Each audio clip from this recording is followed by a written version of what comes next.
Hi, Lisa. Hi. Welcome to the Spiritual Context Podcast. After all the technical difficulties, we're here. Yay. I'm so glad. Yeah, me too. And I'm really excited today to talk about the lives of saints and what we can learn about humanity, divinity, and spirituality by studying the lives of the saints and how studying their lives has affected you. And to get us started, would you tell us the story of Takashi Nagai and why that story is so dear to you? Yes. Well, Takashi Nagai, he's someone who's on the path to sainthood in the Catholic Church. He's now what we would call a servant of God. So that means that they're investigating his life. And gosh, I can't remember actually when I first heard about him, but his story just captivated me. He was born in Japan, early 90s, and raised Shinto in a family that practiced the native religion in Japan there. But as a very young man, left that behind, went to school, embraced science, rationalism, let go of the idea of the supernatural entirely. And then he ended up going to study medicine in Nagasaki, Japan. And one of the things that happened when he was there was he was reading Blaise Pascal, who, of course, is a famous Christian writer, was also a mathematician.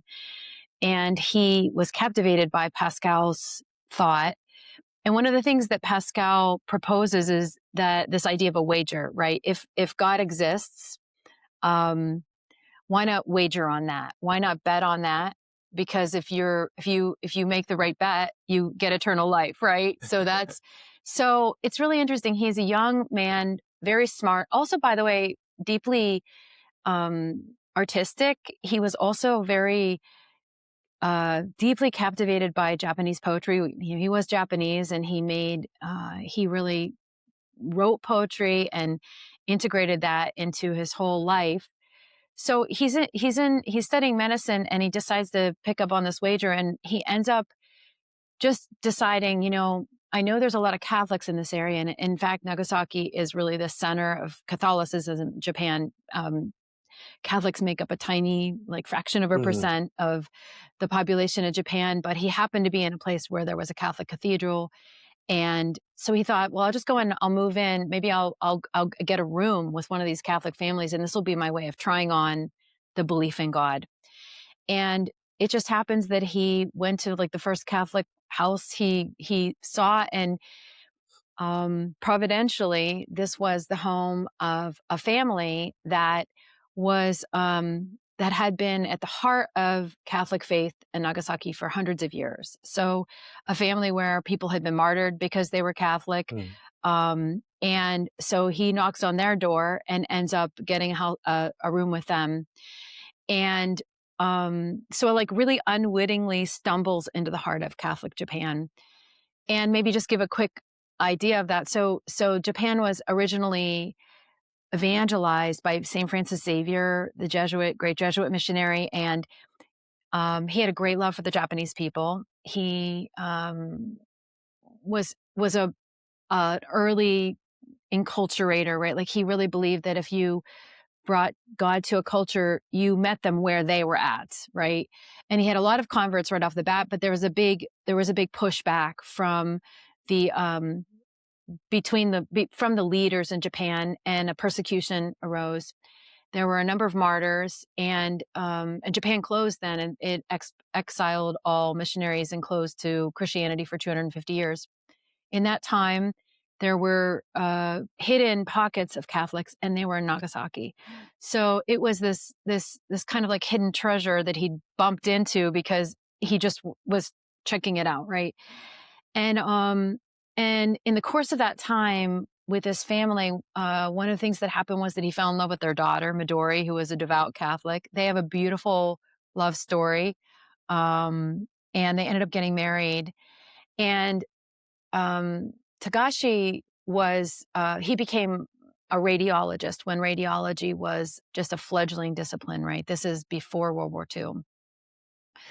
And one of the things that he was told when he became a radiologist was there was a risk involved because they did not know how radiation would affect the human body. There were no studies. And so he ended up within not a few years contracting leukemia. They had 3 children, and but he was sick. And this is all bringing us up to the eve of of World War II, right? Japanese involvement in World War II. Japan, of course, ally with Germany, and in that time, Takashi he converted to Catholicism, and he was working in the hospital lab the day that the Americans bombed Nagasaki, right? And so he was there. He was a witness to the dropping of the atomic bomb, and he actually ended up writing about it afterwards. But what's really amazing was what happened that day. So by this time, he's married. He's a beautiful, loving wife, beautiful children. The children had been sent to the country to protect them from potential bombing. But the day that the bomb dropped, he was very seriously wounded. And on that same day, his house was destroyed. His wife was killed in the bomb blast. And obviously, life changes very dramatically, right? You lose he became one of the first, really like the first responder, right? He was there tending the wounded who had been affected by the bomb blast. It's very dramatic. If you ever get to read The Bells of Nagasaki, it's an amazing story. I think everyone should read it. I'm looking at it. You really? Since I heard because it teaches you. I mean, you see the horror of war, but you also see it's a beautiful testimony on his behalf, because he tells the story not only of the devastation of the war, but of the hearts of the people that responded, and you start to see the capacities of the human heart. So 10 days after the bomb blast, he wrote this in his memoir writings that came afterwards. He was standing in front of the devastation, and so the entire city was decimated. But the center of the bomb blast was the Catholic cathedral. So the Catholic community was most profoundly hit by the bomb blast, and obviously, he was personally impacted by that. And he had this kind of a conversion experience. It's very dramatic, the way he tells it, where, he suddenly realized, I've lost everything, and I don't need anything. I only need, he said, I just have to live for the kingdom and God's righteousness. And that's all I really need. And so it's this moment of extreme poverty, right? I've just been, he was already sick. Now, by the way, he's going to have radiation sickness on top of his leukemia. It's like very dramatic what he goes through. He should have died, in fact, in this aftermath of the bomb, but he didn't, really miraculously. And he decides, that I can now live my life, like he later says, like a child. Like, I've lost everything, but in this poverty, I'm being given everything. So it's this very paradoxical moment of total surrender to God's will, to God, to the path of his life.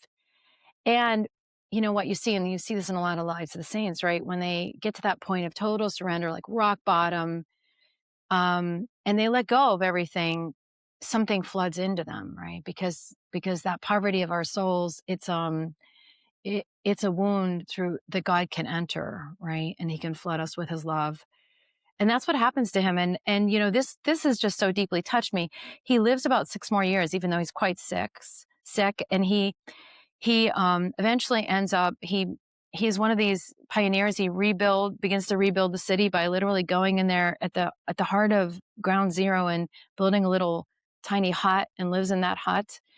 And eventually gets very sick, and he can really he's in his bed, he's writing, he starts to write books that become bestsellers. He takes that money, pours it back into the city. So this idea of the poverty just continues, right? He could become rich after this, but he doesn't. He just takes that and gives it right back to the city.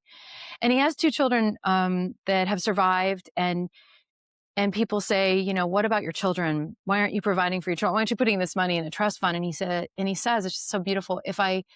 But if the city comes back, my children will have everything they need. They'll have a home, they'll have jobs, they'll have family, you know. And so he has this vision. It's just a funny thing. My children often say, "Mom, what are you gonna do for retirement?" And I always say, "I have the Takashi Nagai plan," which is, you know, I'm gonna like trust. You know, I'm going to trust what God has for me. Yeah. So I guess he's just a person that lives in the heart of devastation with incredible joy, and that has just touched me so deeply. You know. And it's the next question I'm going to ask you is, what is a saint? And I think part of the answer is in the face of such devastation, right? To be able to see grace, to be able to receive grace, to be able to find joy. And suffering can do this to people. It can close them down and turn them bitter and very, very resentful and hateful. But on the other hand, like if you open up, and then you're flooded by light. And I think his example is so powerful because it's not just his family, right? It's literally the entire city devastated. Yes. And he could really turn bitter and nobody could blame him for that. And yet he finds great joy. Yes. And I want you to talk more about that. But in studying the lives of so many saints, I actually didn't know how many saints there were.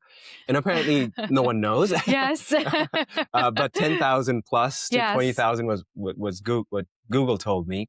So in studying the lives of so many saints, what do you think is a saint? What is the common thread in all of these lives? Well, this is such a great question. And I will tell you that at a certain point in my, you know, the recent years, I was asked to write these meditations for a website. It's a website that's run by the Elizabeth Ann Seton Shrine. And one of the things that I became interested in when I was doing these essays, they were on different saints, was every time I wrote one, I'd try to begin with kind of like what makes a saint, you know? And I realized that all of these facets were coming forward, you know? So there's a lot to say there. But one thing about sanctity is it is about vulnerability and about what you were saying, letting God enter, and little by little, I guess I would say letting go of what stands in the path of that in your psyche, in your life, in your past, in your present, you know. And I think that a lot of times we think about, this is one of the transformations in my life, is I thought when I started working with the saints, I came in with a lot of education from I had 2 degrees in Catholic theology. I was raised Catholic, so you'd think I'd just like get the same thing. When I was actually asked to write about the lives of the saints and I started diving into that, I thought they're the triers. They're the ones who are exemplary. They're like the Olympians of the spirit, right? You know, like they work harder than everybody else does. And what I was so shocked by was the fact that I couldn't find clear evidence of that at the beginning. You know, what I did see was that they were Olympians in the area of trust and abandonment and surrender and vulnerability, which is something we have to do, but it's different from heroism and self-mastery, although there is a self-mastery that's involved. But I think what you said at the beginning there is really important. To become a saint is you open yourself up to God, and when you start to open yourself to him, he starts doing the doing. That's kind of the secret of the saints. And so joy comes because you're not in charge of everything. You do not have to make everything happen. You can actually let God do what he wants to do with you. And you're a participant, you're a cooperator. It's not purely passive, like we're tools in the hands of God. We're acting, we're giving ourselves, we're actively giving ourselves to the process, but it makes all the difference if you're willing to let go. And so those are the words when I teach about saints. I try to bring forward the language that will help people. And to me, it's the language of surrender, of abandonment, of trust, of a vulnerability, of opening, as opposed to that language that evokes activity and mastery and like kind of the discipline of it. Yeah. Yeah.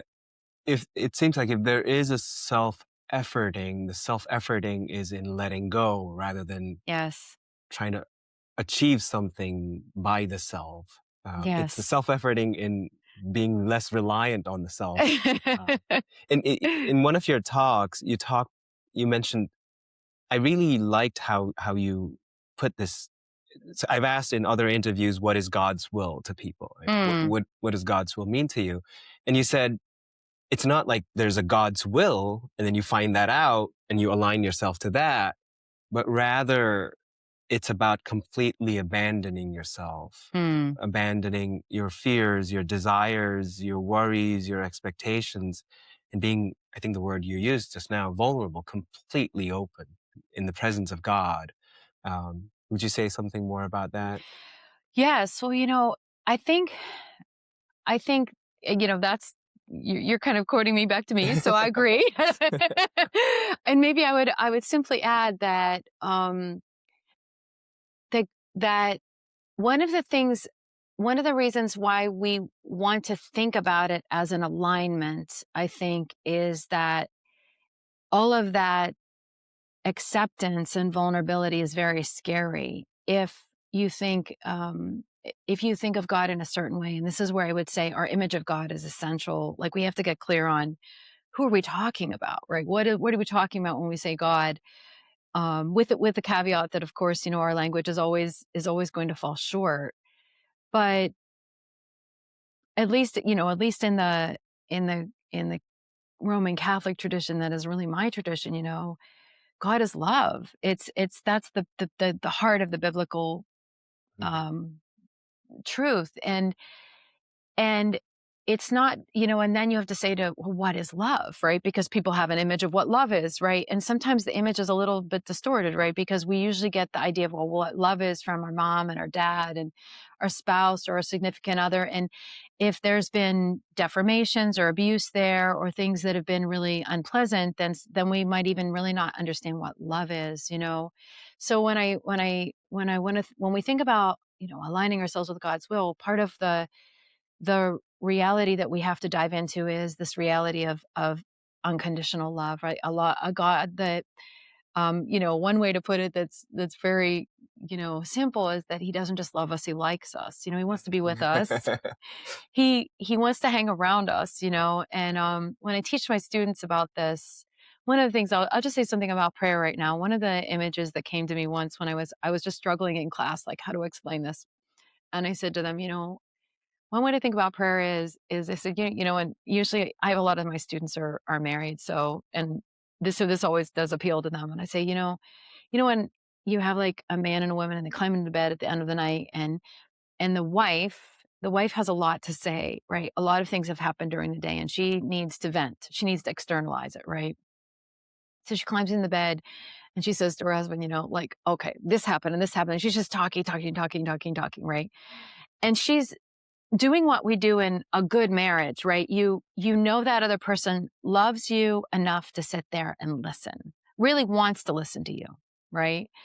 And so that's the good husband, right? He's like focusing on what she's saying, and he knows, like, I know she needs to share this and I want to listen and give my feedback. But at the same time, at the end of all that, when she's gotten the chance to just share everything, he's the same person who reaches out to her and grabs her and pulls her close.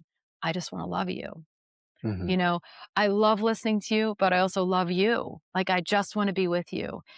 And so I say this to my students because when we're talking about God's will, it makes all the difference if we're thinking about Him as, the authoritarian father versus the spouse or maybe the best friend that just thinks, yeah, you're the most fascinating person I've ever been with. I want to spend time with you. Then it gets easier to Mhm. be vulnerable, right? You're on my side. And this is where the scriptures are so important because, I often say to my students, go and look and see how Jesus really is with people. Not don't be superficial when you read it. Go in there and say, like, how did he look at this person, and how is he opening himself to this person's circumstances, and how is he serving this person in a really unusual way? You know, his way with women is astounding for the time. For instance, you know, for women, that's important to know that he didn't just um, accept the cultural limitations, but he's like, no, they need to know I love them too, and I'm going to show them. And if that means I have to talk to them when a man wouldn't typically talk to a woman, I have to touch a woman in a condition where a man wouldn't typically touch a woman. He does all those things. So this is the thing, letting ourselves know that God, well, Jesus, God become man, is a compassionate God and tender and fascinated by us. Mm-hmm. There's so many threads I want to explore, and we will. I did want to mention, so this is a recent thing that's happened in my household, my wife and I. But you also talked about this in one of the lectures, I think, because when, for instance, when I say, oh, I'm going to go meditate for a half hour, 1 hour, it can feel like a chore. I have to go and meditate. But then my wife started saying, I'm going to go spend time with God. That does not feel like a chore. And I think it was Saint Faustina who defined prayer as just allowing ourselves to be loved by God. Yes. So I'm just going to go for a half hour and allow myself to be loved by God. That sounds wonderful. I want to do that. It doesn't feel like a chore at all. But that way of thinking about prayer, just allowing ourselves to be flooded with love. Yes. Taken by love. Yes. Yeah. That's so great. You know, there's this brand new saint in the Catholic Church, Carlo Acutis. I don't know if you've heard about him. A little He's bit, a first millennial saint. He died when he was 15 and a half.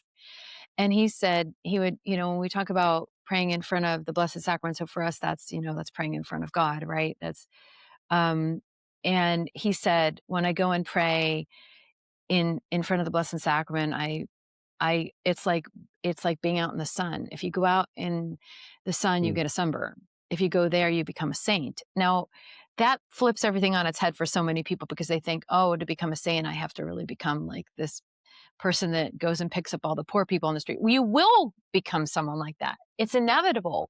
When love captivates your heart, you're going to want to help other people. You can't help it, really. I mean, you know, obviously you still have to cooperate, but you want to share the love that you've known with others. But the thing that's so interesting is just this idea that that there's a power in the universe that is such that if you give yourself to it, it will flood you with love. That's the proposal. And I think not the way prayer has been pitched to a lot of people, right? Yeah. It's like, I can see why it's the good news. I mean, that's the best news, right? Yes. There is a power that created all things, governs all things, sustains all things, and it loves unconditionally, loves me, person, unconditionally, infinitely. Wow. Yes. Yes. Yeah. Well, so you talked about this a little bit, that you did you have growing up a favorite saint, or did you have this intimacy with saints, or? Yeah, growing up, my first favorite saint was Joan of Arc. And I suppose that's maybe there's a little feminist streak in me, and she seemed to appeal to me when I was in 8th grade. I was, I had an assignment in a class. I was, you know, in grade school. I went to this teeny tiny grade school. So we had some pretty cool assignments, because there were only a handful of kids in the 8th grade. And I had to write a play, and I wrote a play about Joan of Arc.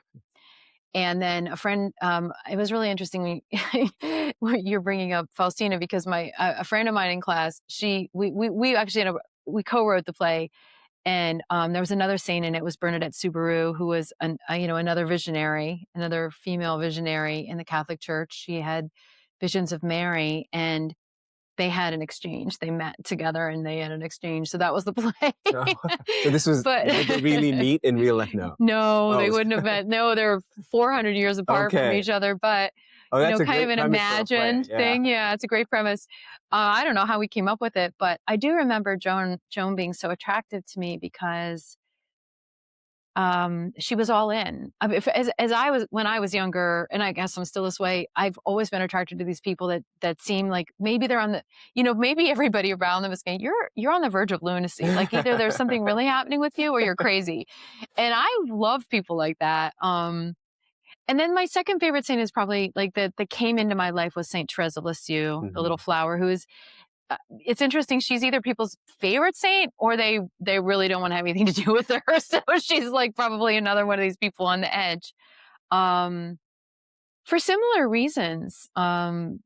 She's very extreme in a different way than Joan was, because Joan, of course, had these visions and then led an army, and that was quite radical. And Therese's extremeness is what we've just been talking about. She's a person who, in a moment where a lot of people were looking at God as pretty judgmental and focused on justice, she was really an apostle of his mercy. Like, no, this is not the right vision of God.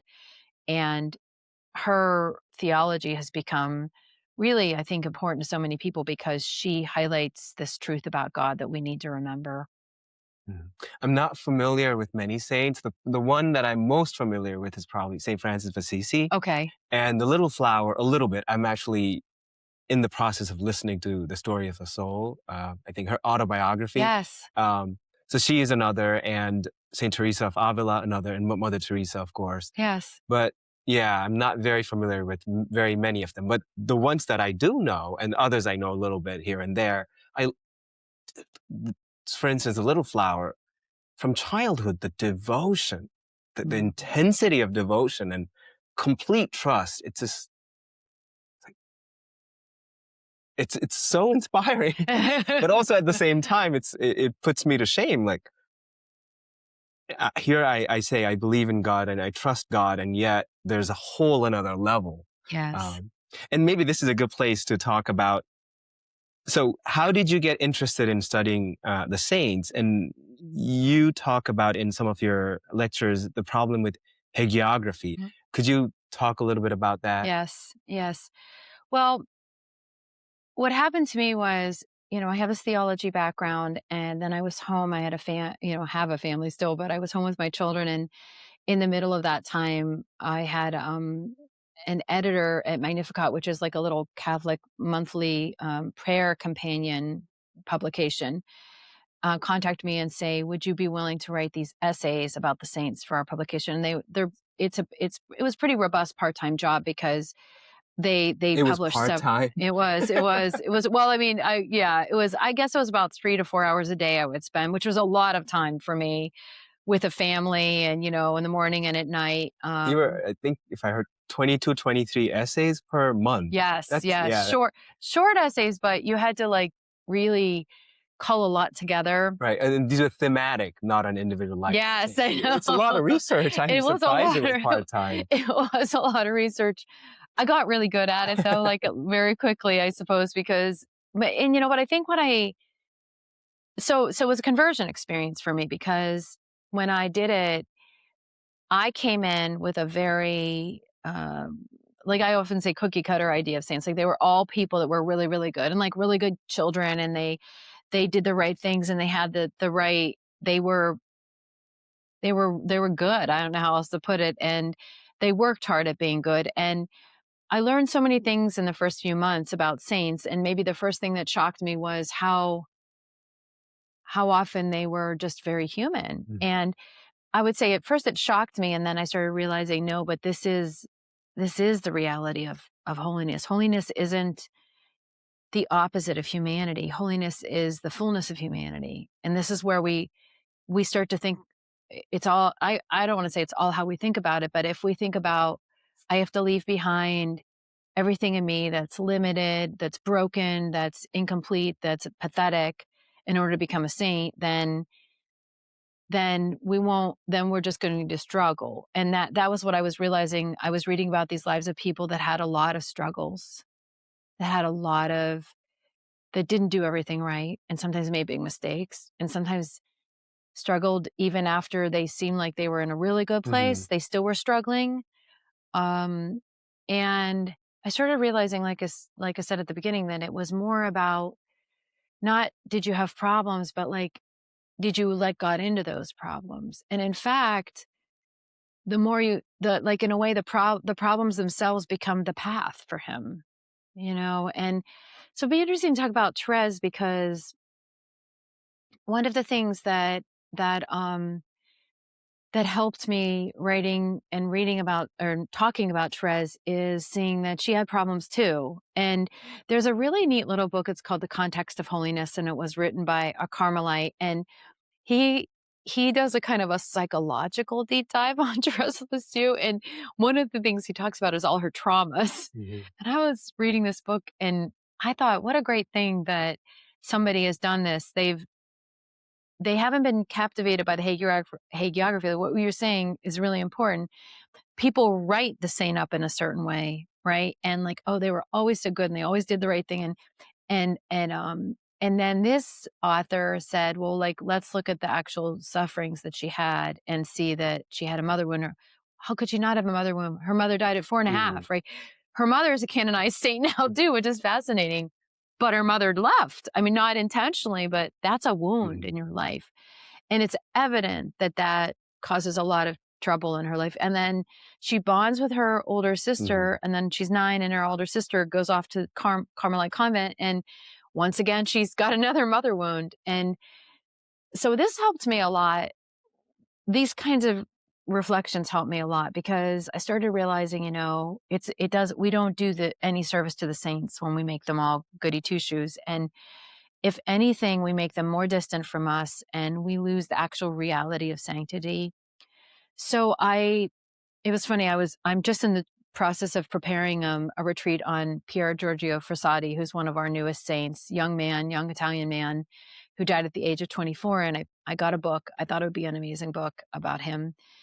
And I started reading it like 20 pages in. It was nothing but like, he was just not, this man was just like sunshine and brightness and sunshine and brightness. And 20 pages in, like not a whisper of any difficulties or struggles or anything. And I was like, I'm putting this book to the side now and finding a book that tells me his actual problems, because for sure he had them. And, fortunately I found a website right away that is devoted to him and they had a lot of good historical information. I'm like, thank you. But that's the trouble that's what you have to do with the saints, is try to find their humanity. And maybe I'll say one more thing there. One of the things I do is I'm a consultant for these podcasts that are done by Relevant Radio, which is they do radio, online radio and podcast productions. And so they do these podcasts on the saints. And they hired me a few years ago. Could you like meet with all the writers and just talk about the spirituality and stuff? And this is the experience overwhelmingly with these writers, as they all come in and they're ready to they want to just airbrush the saint, and I have to, part of my job is to push them into no, let's look at who this person really was and let's not airbrush it. And it's been really fun because I get to see them discover the same thing that I discovered, which is God works through everything. He doesn't, God, if you let him into whatever mess you have, he's going to work. Yeah. And we psychologically, we have this tendency to create pure categories, right? So a saint is a purely good person or a purely bad person who had a conversion experience and became purely good, rather than just like all of us, a mix of things. Yes. And it's in the mix. I love how you keep coming back to letting God into that mix and allowing God into that mix. And that makes the saints more approachable. Yes. I have problems too. Did you ever aspire to become a saint? Well, that's an interesting question. One of the things that I think is a truth, a spiritual truth that's not often spoken, is that if you get obsessed with trying to be holy, you won't become holy, because it's not about, giving into, it's not about that. It's about letting God work, right? The obsession has to be with him, not holiness, but God. And because God's the one who makes us holy, right? So I will say that what happened to me with the saints, I was actually thinking about this last night.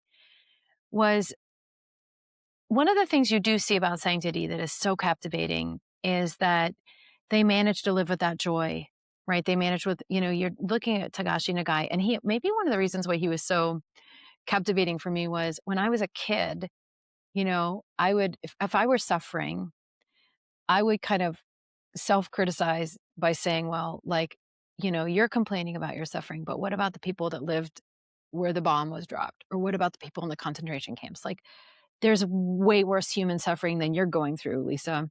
And so I would kind of self-shame there, which you shouldn't do. One shouldn't do. But so when I looked at Takashi Nagai, what I saw was, well, you know what? What you see there is joy in the heart of that awful suffering. And I saw that across the board in the saints, right? Francis Assisi is a really great example. He is someone that has a lot of sufferings in his life, like the rejection by his father. Mm-hmm. And that becomes a moment, there's the famous scene where he strips off all his clothes and because his father is saying, I own the clothes on your back. Who do you think you are? Right. And he says, fine, I'll give these back to you. And from this day forward, I say only our Father who art in heaven. And so, yeah, what a suffering. I often would think of that. He wanted so much to be loved and appreciated by his father, and father wouldn't do it. And then in that moment, he had to let go of that, just let go and walk away from it.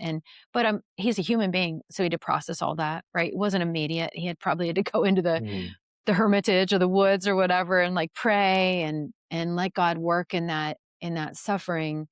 But still, the joy would, or not still, that's where the joy would emerge, was in that prayer. And he was joyful despite the fact that his father rejected him. And so that joy that I saw in the saints, the first desire, I'm going to bring in the concept of desire here. The first desire I conceived was, I want to be like these people who I don't really know what is driving their lives yet. I mean, I knew it was God, but I didn't really understand how to get in there with that at that point. I just knew I want that joy. That's what I want. I want in any circumstance to be able to discover what is beautiful here. And so that was the first desire that was conceived in me. And then that kind of got me into like, well, how do they pray? How do they talk? How do they give themselves to God? What are the emphases of their life? And I think when you get in there, you start to realize, well, it's Jesus. It's this one central figure that captivates them and that they fall in love with. And then that kind of that starts to become a desire for him. Like, well, the more you follow them, because he desires us. So you meet his desire. Or maybe a better way to put it is that when we discover that desire for that relationship, what we're really discovering is that we've always been wanted, right? And so it takes away so much of the pain in our lives of rejection, and because we've all been rejected in some ways, there's no way around it. So, but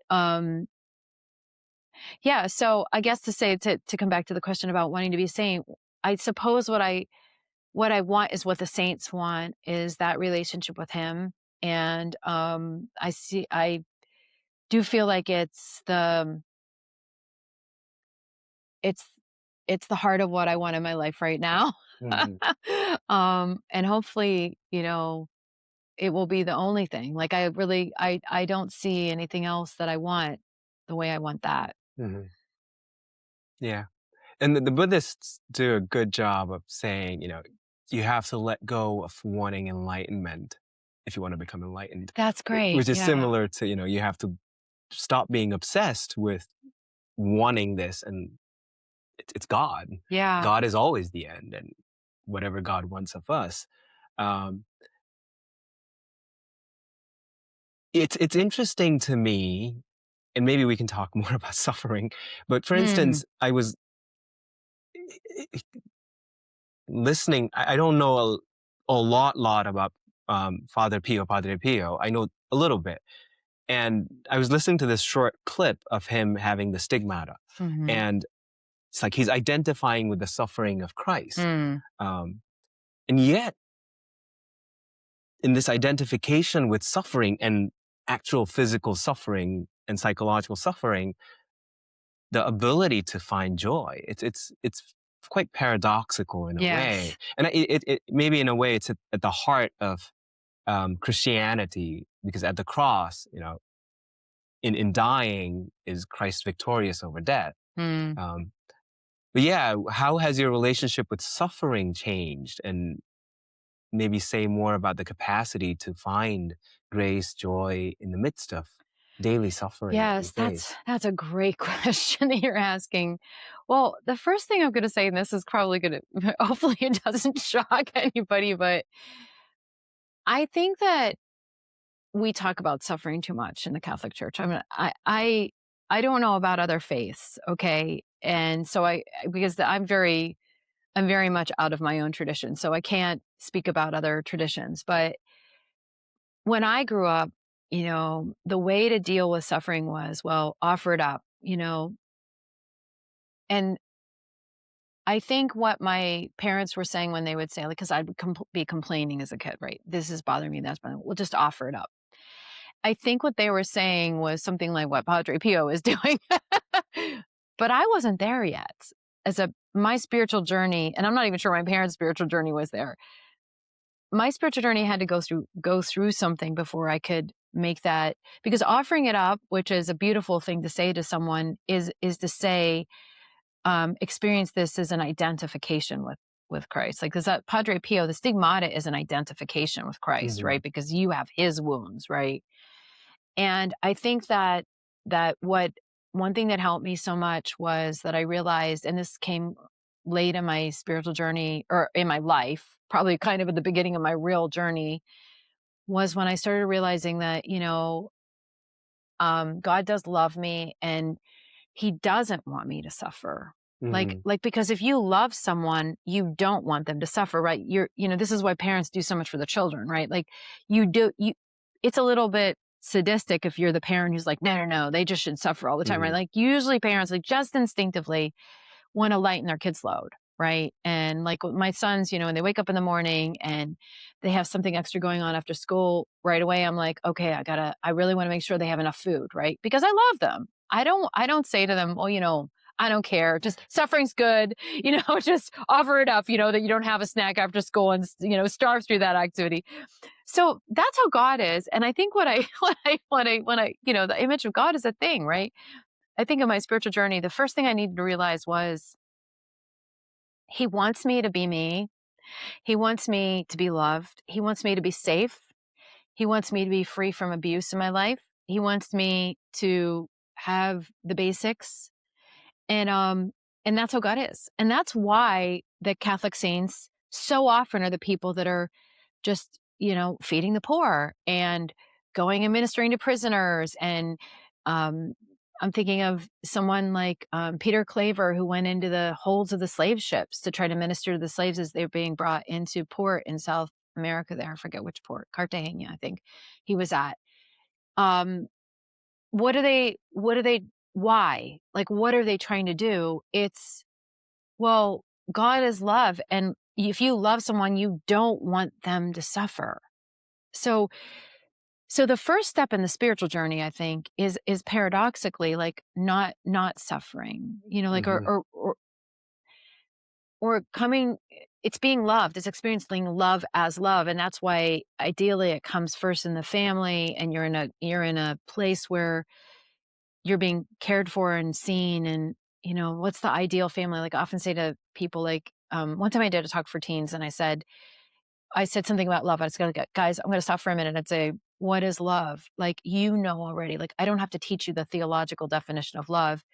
What love is. It's being seen and known and wanted for who you are. And when you're with people that are like, I love you for you, you're like, this is the best place to be, right? Hopefully it's your family. Maybe it's your friend group. Hopefully it's your friend group too. Like, that's what we need. We need to be accepted and seen and known and loved for who we are. And so that's the first thing I'm going to say is that in the Catholic tradition, at least, we've often rushed to telling people, hey, just suck up suffering. And I am going to say suck up at this point, not offer up. And instead of trying to relieve it, right? And because when suffering is taken off of you, you feel, gosh, somebody really cares about me. Someone really wants this for me. So Padre Pio is advanced in that where he's at, and sometimes Catholics jump too quickly to that point, and there's nothing wrong with, like, think about this. There's nothing wrong with being where we are at in the spiritual life, because whatever God wants for us today is what He wants for us today, right? So if I'm suffering today, and I want a hug from God, I don't want to have to suck up the suffering. Like, I want a break. That's okay. That's what He wants for me too, if I'm wanting it. Um, so then the next piece, though, is like, what happens with someone like that who has this love that is so identifying with the beloved, and the beloved here is Christ, that he's like, okay, I want to have the same wounds you have. And that's the love that that's also a parent's love, right? Where you want to carry some of your kids' crosses, right? You want to help them with their sufferings. And it's the love of a loving mom or dad. One story I told once was, I was trying to explain to people what penance is in the Christian journey. And I said, it's like you're a mom or a dad and you have a teenage son, and you taught them to drive, and then they go get their driver's license. And you're so excited they got their license. And then you say, oh, here's the keys, son, enjoy, have a good time. And like 3 minutes later, you hear a sound outside, and you look out the window and you realize that your son just backed out of the driveway and ran over the mailbox on the other side, right? That's your neighbor's mailbox. And you're like, what just happened here? And you're mad at first, right? Because, they just ran. And as you're going out the door and you're going down the driveway, I'm thinking about my driveway, which is a long driveway. You start thinking to yourself, I didn't really spend much time teaching him how to back up. Right? I didn't give him enough. And so by the time you're at the car, you're saying with your son, you're saying, look, we've got a problem here. You just destroyed the neighbor's mailbox, but I'm going to help you fix it. Right? So you're taking on some of your son's suffering, right? I'm going to help you pay for this, because you're kind of you love your son, and you actually feel co-involved, right? I know that when someone's suffering, I'm part of the equation on some level. And you see that in the saints, right? They jump in and they want to relieve suffering because they realize we're a human family, and I'm complicit in some level, and I want to help you out of this, because not complicit in a bad way, but like, I want to help you because love helps, right? And so that happens, and then there's also this piece of maybe this is a kind of a mystical experience or a prayer experience where you become so close to Jesus that you realize that his whole attitude has been, I want to be with you. And Jesus never sinned, right? He never caused any suffering in the whole history of the world. And yet he wants to be with us in our suffering. And you love him so much that you're like, I want to join you in this work of relieving the suffering of the world. That's where I think Padre Pio's at. Okay. So it's a joining in the work of Christ in the world, of relieving suffering, because this is what it is to guide people into the path of love. And so it's what we would call like maybe the term that people would use is like a victim soul, but he takes on suffering so that it helps relieve the suffering of others, And actually that's what he founded. If you know that hospital he founded, it's called the House for the Relief of Suffering, literally called the House for the Relief of Suffering. And so it's his social work is one with his mystical journey of the wounds, right? I want to be one with this act of relieving suffering in the world. Right. In a way, becoming more Christ-like and in doing what Christ would do, Yes. performing his function. It's interesting to me. So on the one level, and you can correct me if I'm not understanding correctly, God does not want us to suffer. That wouldn't make sense. Yes. However, some suffering, just being human, may be inevitable. Yes. And in that, maybe this is when many Christians talk about picking up your cross, carrying your cross, in that if we carry our cross, if we don't resist our suffering, maybe this is what it means to offer it up. Yeah. If we don't resist our suffering, if we willingly face our suffering, we find that it is Christ who carries the cross. It is Yes. Christ who is, there's something far beyond my own individual power that is with me, that is Yes. carrying my burden. I'm not alone. In fact, my puny little ego would crumble. But if I open myself up without fear, then something far greater carries it. But then there are people like Padre Pio who are so identified with this far greater that they perform their function. Yes. That they become a vehicle of Christ's love into the world. Is that correct? Well, I love that. I love what you're saying. And I think, you know, it kind of completes everything I was laying out, because I was starting off with we shouldn't want to suffer. But what you're pointing out is that the inevitability of suffering, right? And so there's sufferings that we don't need to have, or I should say, there are ways in which we should always work to in a way relieve our own sufferings, right? Like you don't it's not masochism. It's not like, oh, I want to suffer, right? But there are so many things that are inevitable, right? And you can't, in fact, they're just baked into life, right? And I think you're right. It's this vulnerability and saying, you know, going back, I have a good God. And here, he doesn't will suffering. Like this is a very, at least in the Catholic Church, it's a very clear teaching that that God permits suffering, which is different from willing it, in the sense that if he permits it, it is because it could be, like you said, a vehicle for that union with God. And so, yes, absolutely. What you're saying is beautiful. And I think with Padre Pio, you know, when you look at that kind of those initial mystical experiences he had, he's very scared when he first receives the stigmata, which is this very scary thing. He had, when I did my Padre Pio retreat, I said, you know, one thing I think we have to realize is he had to grow into that vocation. Right? It wasn't, oh, I have the stigmata. Now I'm a holy guy. And that's where the hagiography does not serve us well in the Padre Pio department, because people do write him up like from the time he was 19, everything that dropped out of his mouth was amazing. And I read it and say, no, he's still resisting. He got the stigmata. He didn't tell his spiritual director for 10 months that he had the stigmata. Like there's some resistance inside of him, you know, but he had to grow into receiving that vocation. And just like all of us, he was like, I don't know if I want this. I don't know if I want to talk about it. I don't know. You know, I think it helps me, even with someone like Padre Pio, to realize, you know, he didn't have the best response right away, or the ideal response, right? I think things I've read and things I've listened to you talking about the kind of mixed up. So I think it was you who mentioned Saint Teresa of Avila, who started having mystical experiences. She's like, I shouldn't be having these.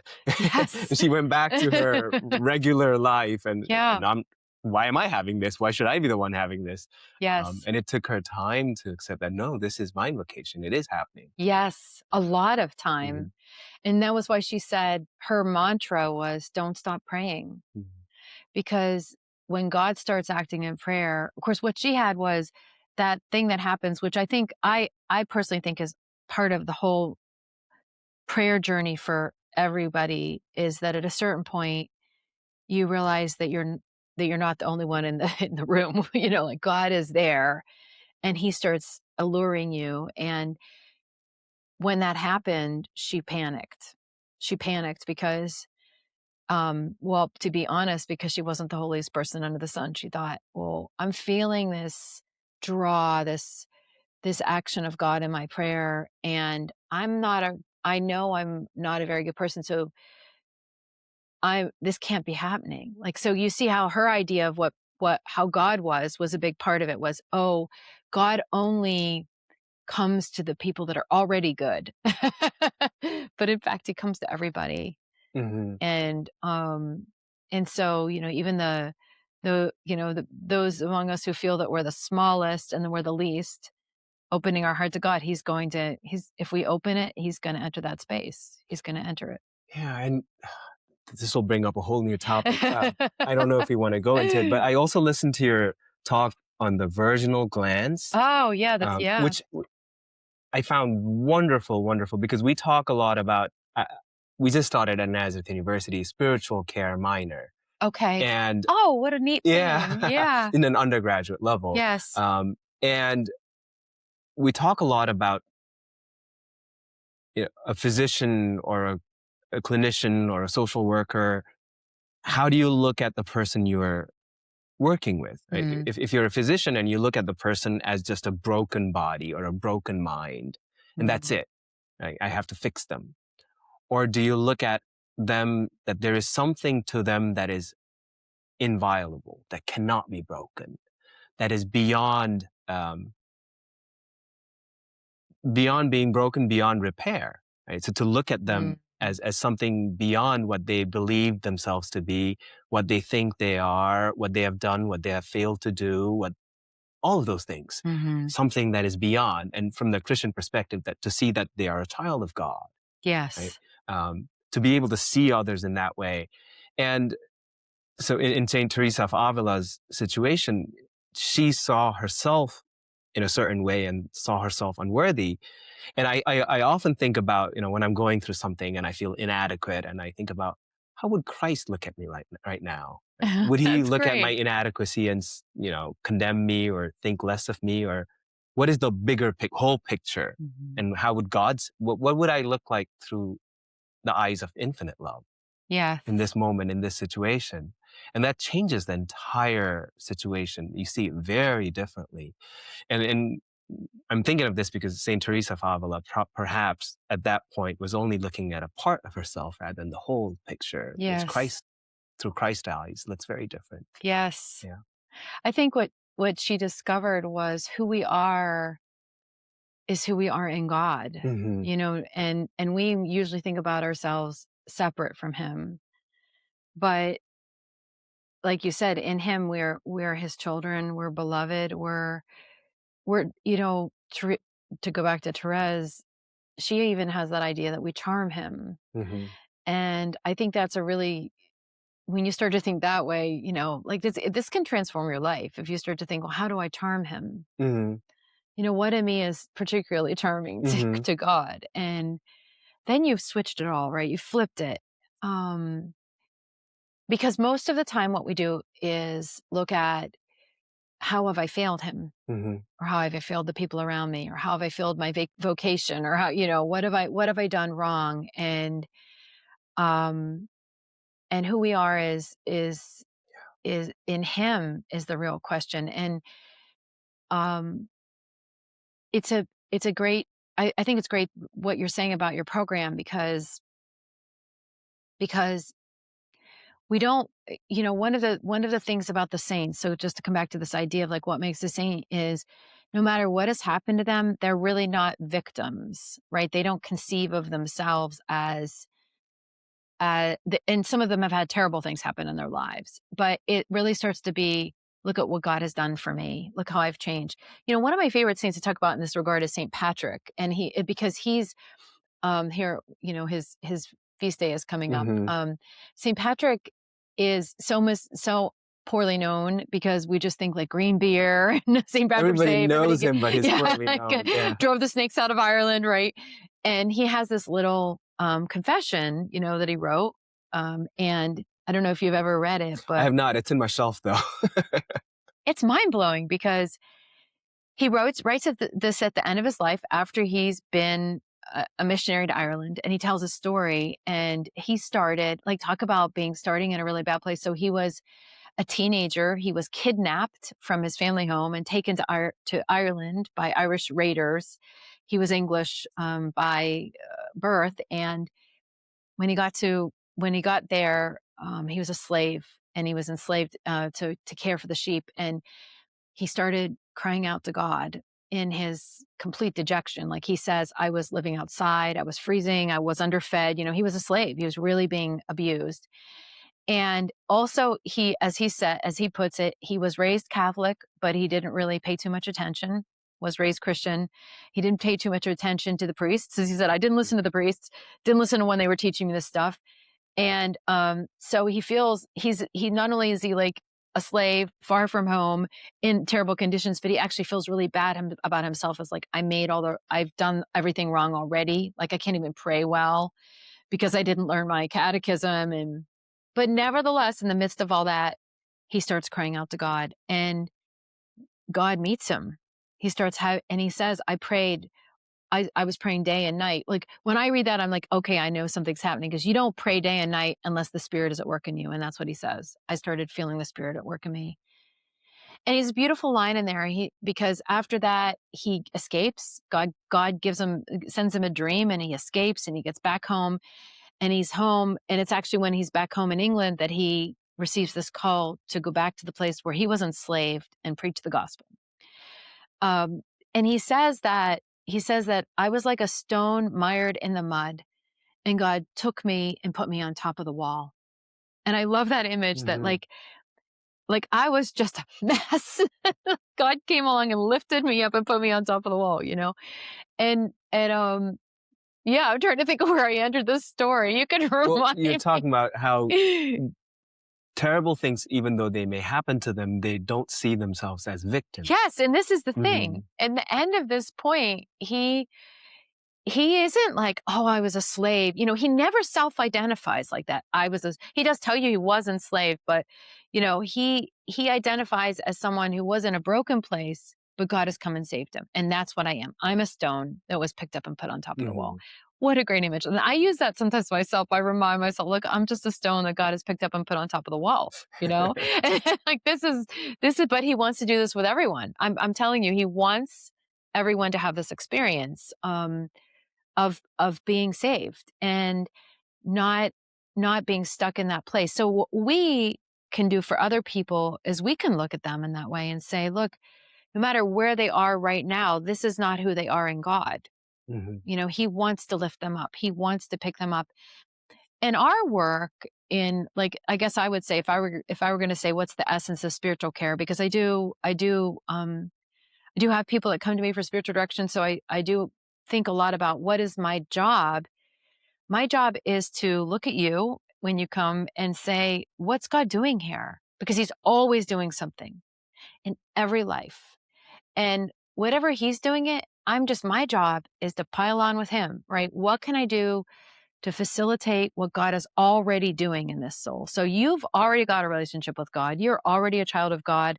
He's already active in you in some way. And I want, hopefully by his grace, with my own, like letting go of preconceptions that I might have or ideological views, I just come in and say, what can I do here to help this person? What can I do? And is it listen? A lot of people need to be heard. Is it affirming? Is it encouraging? Sometimes it's, yeah, don't go that direction. You know, like you just giving somebody like a gentle encouragement to avoid something that's going to hurt them. But so much of it is affirming that gift and that relationship that already exists in every human being. I think this is what it is to be created, is that we have a relationship to the Creator. We have immortal souls. We have rationality and the capacity of self-consciousness. And so that's already happening in every soul. We just need to help that. And maybe the problem with so many people is they think of themselves as cut off, right? Like, just to go back, it's like, I'm not seeing the relationship. And Teresa of Avila, you know, the fact that she wanted to tell people, keep praying, she was just saying, keep that reverence that relationship that actually exists. Prayer is a way of saying, yeah, I have a relationship, and I'm going to give it time and let him teach me how much he loves me and what it's all about. Yeah. And practically speaking, it's a very different place psychologically in making decisions to be, where knowing that I am loved, that I am unconditionally, infinitely loved. And if you make decisions from that place, that I don't have to prove, I don't have to earn love, I am loved. And then, as opposed to if you think, you know, I'm unworthy of love and I have to somehow earn it. Yes. And you're making very different decisions in life. You're choosing different things. So to me, it's the Christian news is like, the good news is you start with love. You start with being completely loved. There's nothing you need to do. Yes. I did my graduate school in Columbus, Ohio. And Father Vinny was the priest at the Newman Center there. He was a Paulist. in every sermon, every homily he gave, he would always bring it back to God loves you. God already and always completely and totally, not like partially, completely and totally loves you. There's nothing you can do to change that. Right. There's nothing you can do to somehow lose his love. All you need to do is just say yes and open up. It's already the case. Yes. And that's all he always came back to. And it was so powerful that to begin at that place. That's the beginning point. Yes. Not the ending point of the journey. That's the beginning point, right? That's amazing. But you have to hear it about 5,000 times. Yeah, and you still so don't that's get it. why he said it every, that's the charisma. That's the heart of the gospel. So you have to, that's what you have to start with and end with every time, I think. There's no, that's the challenge, I think, in the Christian, we want to skip over that start important key elements sometimes. And let's talk about like what we've all done wrong, right? You still have to start with like, he just loves us. He just loves us. Mm-hmm. I was just going to say that one of the things that helped me in this journey, because it's definitely something you have to hear over and over again, but you also have to kind of speak to yourself. You have to fight the fight, because within us, there are forces, psychological, the voices from our past, that work against that. And so it is a work, it's not magic. You don't like, oh, God loves me, now everything's great, right? Every day you have to recover that. And sometimes you have to really go to battle against the things that come up, right? Yeah. You completely recontextualized for me in one of your, I forget if it was a lecture or an interview, the meaning of heresy. Because I had always understood heresy as out there, These are other people who have these views, and historically, those views have been said to be not in alignment with the gospel. But I think you were talking about your professor or teacher who said 90% of our thoughts are heresy. And great. Initially you were resistant to that, but eventually you're like, that's true. Right? But then that helped me see that, wait, it's actually a process of, as you were saying earlier, recognizing these voices within me that are telling me I'm not loved, or I don't deserve it. Or I think I forget the term right now, one of the heresies historically was that we don't need grace. Yeah. We can do it ourselves. And you can see that in people psychologically being unwilling to ask for help. Yes. Right? The hyper-individualism, I can do it all by myself. Right. That's the same heresy, operational, manifesting behaviorally as this, even as you're burning out, you won't reach out to help. Yes. Right? But when you said that, and in Hinduism, there's this process called jnana yoga, where it's looking at our entire thought system and systematically beginning to examine each proposition of belief and saying, is it really true? And eventually you find that all of it is false. And what's really true then reveals itself, shines forth of its own accord. But yeah, that was really profound for me to see that, yes, of course. I have all of these voices in me, and I need to be very vigilant and say, that's incorrect. That's incorrect.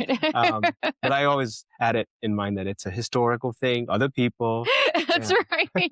Well, I mean, that was Father Francis Martin. God bless him. He was such a great teacher. He's one of these people that is so dialed in, and knows what's right and what's real. And just you saying that makes me realize, that's such a every day I can say that to myself, because every day I have to take time with myself and say, what have I been thinking today? What's been driving this day? And a lot of times it is the heresy. It is, I've got to try harder, or I've done something wrong. Sometimes it's, I've done something wrong and it can't be fixed, and I have to suffer it now. And yeah, certainly I do things wrong, and maybe sometimes they can't be fixed, but God loves me too. And he wants us to have joy every day. So part of it is sorting out those thoughts. Like, what are the things that have been that are pushing me away from joy, you know, and like, I don't want to think that, because that's not true. And it is amazing that once you start to let go of those things, you do have joy enter your life. You know, some days it's a battle, and sometimes it's a battle for a while. Like, there's not, you know, you have to, I was just thinking, something happened to me last week and it took me about 3 days. Like, because we have things that trigger us, right? These triggers that, you know, maybe somebody said something and it's very similar to like the way I'm picking on my parents right now, but like my dad used to like be hard on me, right? So that triggers something in me, right? It throws me back into this place of like, oh yes, when I was a kid and this was a problem, and it creates all these feelings, and feelings don't dissipate immediately. So you got to spend time with yourself every day. This is one thing that I had to learn about. I guess maybe I would say self-care in the spiritual journey is I get to spend time every day thinking about what happened, tuning into what the voices are, and thinking about like, okay, is this a voice from God, or is this like my past? Is this a worldly voice that's just really coming in and impacting me in a way that's super negative and I need to push back on, you know, and give yourself the time to let go of the things that are not of God, and then also emphasize what is of God. You know, I always say to my students, embrace the things that are of God. I think we spend too little time giving ourselves the things that are going to make us feel better, you know, like, we're Catholics, right? So Lent, well, I'm going to give up. So people will give you like, I'm going to give up these 5 things. And, you know, I'll tell you a Dorothy Day story. You probably have heard the story. Maybe it's been in one of my lectures, but Dorothy Day is famous story. Well, I don't know if it's famous, but she would give up smoking. She was a smoker. Okay. And she would give up smoking for Lent. And every year she would give up smoking, and because of the nicotine addiction, she became a really awful person to be around, right? So she finally goes to one of her confessors, and she got all her spiritual direction in the confessional, as far as I can see, most of it. And she tells him, she's like, I want to give up smoking for Lent again, but every time I do it, it's awful. Like I become this monster. And he says, like, you cannot give up smoking for Lent. Like, you just can't do that. And she's pretty upset because she wants to not smoke anymore. So she's like, this is what I've got to do. And he says, look, you can't do this thing that's causing everybody else to go haywire around you. But he said, why don't you do this? Every day, I want you to pray and ask God to help you go smoking. And of course, she probably on some level was thinking, that's the stupidest idea ever. This is not going to happen unless I give it up for 40 days, right? But she did this, and she says that she did. Every morning she'd get up and pray that. And one morning she woke up and looked at the pack of cigarettes and said, I don't need that anymore. It was grace. It was, you know, the fruit of that prayer. And, but this is, she's a good example of what we try to do to ourselves. We really want to do something heroic. And sometimes it's, I mean, that story just kind of says, sometimes it's not in the giving up. It's in the kind of like, yeah, I can't give this up. But you have the power to take it from me. And I trust you. And I'm going to keep praying, like, you know, say that prayer every day and trust that eventually, you know, you're going to do what you need to do in me. It's amazing, right? Yeah. So That's basically step 1 and step 2 in the 12 steps of Alcoholics Anonymous. Yes. Step 1 is admitting that I'm powerless. I can't give it up by myself. Yes. I've tried, and I've tried every Lent, maybe I can't. Step 2 is came to believe that power greater than ourselves. So you just keep praying and turning it over to God. And one day you realize it's gone. Right. It's gone. Yeah. Right. But I thought it was very funny and interesting. We have this tendency to give up things that are, you know, there are certain things that make us feel good temporarily, but in the long run don't. But we do have this tendency to want to give up things that make us feel better. Yes. You know, truly better in the long run. Yes. As if we don't deserve it. Yes, no, and that's a good thing too. Good point too, because for me, it was funny this particular Lent. Like, I am not a person who's ever been drawn to really intense renunciation. I have to say, unlike many saints who go through a phase where they just want to be crazy penitential, I've never had that attraction. But I made a decision this Lent, you know, like I definitely had I felt God was, this is how I would put it. I felt like he was showing me there's some things I could let go of. That's the way I like to think of, let go of that are hurting me. Um, but um, but some days it might be harder for me to let go of them, and that's okay. I don't have to be like freaking out about that. And like, so that's how I see like when people give up, like, oh, I eat too much sugar, right? And probably you do eat too much sugar. We pretty much probably all eat too much sugar in this culture, but sugar also makes you feel good, it like smooths out experiences. And some days, like I've had a rough day, I'm going to let myself have a piece of chocolate. And yeah, there's nothing wrong with that. Like in a way that's actually letting God love us in that moment. And we can get really, we can lose our perspective if we don't realize that some of these bad things are also good, and they help us. So you have to start to think it through, and I guess just be very tender toward yourself. Like you were saying, like, look at me as God looks on me. And what would he say in this moment? Would he say, no, no, no, don't even touch that chocolate? Would he say, no, no, no, I think you need a piece of chocolate right now. Yeah. That's going to take the edge off of this experience that you've just had, Yeah, it brings home what you were saying earlier, that God does not want us to suffer. Yeah. Right? That's the beginning point. And the second point too, I think there's a difference between this piece of chocolate is God loving me in this moment, and the chocolate is God. Yes. That would be the addiction. The Yes, sugar is God. great. That's my Yeah. object of pleasure. And versus, no, this is just in this moment, this is how I'm experiencing God's love. Yes. Is coming through into my life in this way. Yes. Yeah, that's a subtle but pretty important distinction there, it seems. Yeah. I have so many other questions, but Cool. well, before we move into the dark night of the soul, Oh my, the dark night. Woohoo. you talked about love already to a certain extent, but this one aspect of love I would want you to talk more about. And you mentioned this in one of the interviews, that love also has this element of detachment. Yes. Could you speak more to that? Yeah. So this is a concept that I drew from Father Luigi Giussani, who was a Catholic priest. He was a founder of a movement and spiritual movement in the church called Communion Liberation. And he has this idea of what he calls it virginity. And right away you have to immediately let go of like, oh, he means virginity, like physical virginity.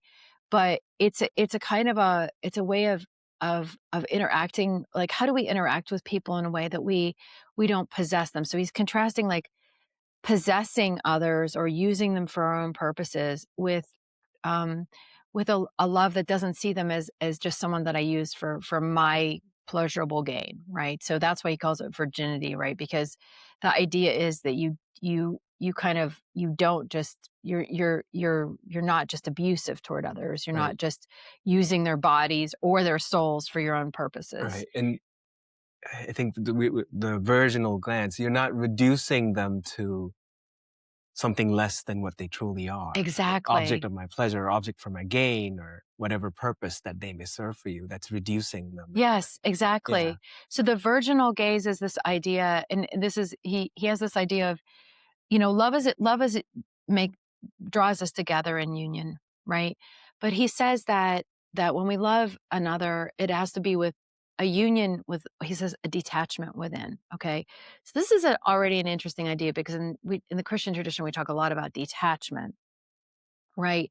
And that can be, I think that can be misunderstood unless you have the kind of context he's giving, which is that we detach ourselves as a way to love that person properly, to love them in a way that lets them be who they are. So true love, when I love you for who you are, I love you not just for me, but in terms of your origin and your destiny, right? And that means where you came from and where you're going, right? And who you belong. Who do you belong to? You belong to God, not to me, right? So the union with a detachment is, I love you, but I love you in such a way that I let you be you. And I respect that about you. And I don't expect you to conform to all my ideas of what it is to be, to be you, or to be, to be a human being. Yeah. So in a way, there's a letting go of what I think about you, what I want you to be, what I expect you to be, how I want you to be, and loving you for exactly who you are. Yes. And that, so I'm not trying to possess you. I'm not trying to make you into what you're not. Yeah, that's that's beautiful. And even in, so for instance, my relationship with my wife, then to truly love her would mean, in the words that you used, to support her in fulfilling her destiny. Yes. Yes. In fulfilling her highest potential, whatever her potential is in God's eyes, instead of wanting to make her what I want her to be. Yes. And it's reminding me, I hadn't made the connection before. Meister Eckhart talks a lot about detachment, but in our love for God, letting go of who we want God to be, letting go of our idea of God. So abandoning God for God, he says. Yes. You let go of your thoughts, preconceived notions of God, for the truer understanding of God to arise. Yes. Gosh, I have to confess, I don't know Meister Eckhart, or like I only kind of know very little too. Yes, yeah. But as you're saying that, one thing that just strikes me is because I have had that experience in my life of abandoning God for God, of abandoning this idea I have of God and discovering the deeper idea. But something so beautiful about it is that God is always more amazing than your idea of him, right? So what could be more amazing than like that detachment where you say, okay, yeah, he isn't what I thought he was, but he's so much more. He's infinitely more. Yeah, exactly. So Father Vinny from Columbus, he's passed away recently. He was just the sweetest, the most unconditionally loving, joyful person. But he had a centering prayer group that I used to go to for a few years, and he used to do intro to centering prayer classes, and I would go to them too, even though I had been doing the prayer. And he asked me, "Why do you come?" And I said, "Every time I come, do the centering prayer, it feels really good. It feels great. like taking an internal shower with love." That's I think what I said. And then he didn't say anything directly, but later during the period of the class, he said, no matter how great an experience we have of God, we have to let that go, because God is infinitely more. And if we hold on to it, we make the infinite into a finite. Wow. We limit God, right? God is unlimited. God is so much more. And as we are talking, I'm also thinking about so many students or friends who will say, I don't believe in God. And I often want to say, you probably don't believe in the idea of God that you had previously, which is okay, right? That was a childhood idea. That's a great way to put it, yeah. But what is it if you let go of that and if you remain open? What is it? What is there beyond, right? But then people latch on to the idea that I don't believe, and that becomes their God. But yeah, so detachment seems to be very important.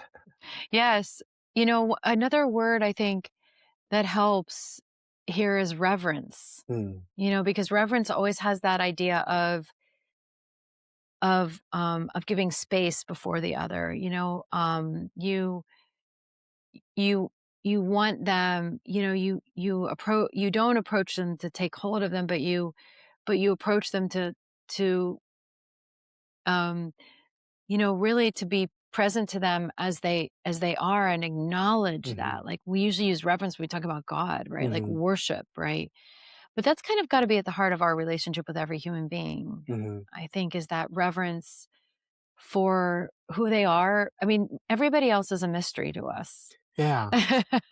Which is, I mean, I can say that, of course, I go through my day and I instrumentalize people too, so it's easy to do. But the beautiful thing is we're always being invited to this other way of looking at it, and we can slowly live that way more and more.